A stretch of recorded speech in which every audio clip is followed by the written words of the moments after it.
hech narsani keyinga qoldirmaslik kerak. Hatto qahva ichishni ham.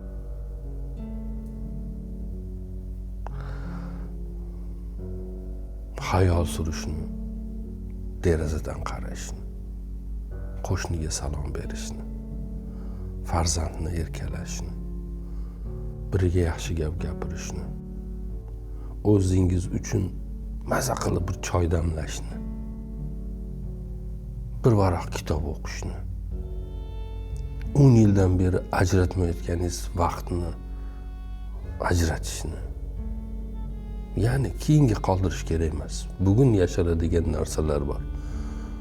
Uni qiymati ham bugun, ertaga qiymati bo'lmaydi uni.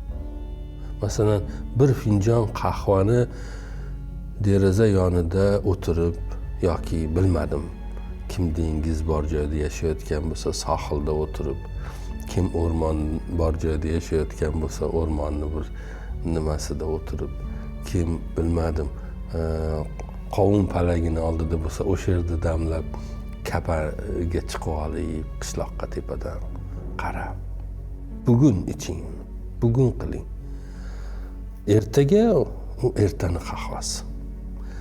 Bugunni choyini, bugunni qahvasini, bugunni suhbatini bugun yashash kerak. Hayotni ko'p ham murakkablashtirish kerak emas. Murakkab bo'lsa nima-yu, murakkab bo'lmasa nima? Nima qila olamiz? Qahva ichishdan boshqa, go'zal suhbatlardan boshqa. Qayerdan olamiz ozuqani? Nafrat qusibmi? Yomon ko'ribmi? Qahvani yuziga sochibmi? Choyini to'kibmi? Gapini bo'libmi? Qahva iching. Choy iching. To'yib sevganlaringiz bilan suhbat qiling. Hayotingizni yashang. O'zingizning hayotingizni, boshqalarning hayotini tinch qo'ying.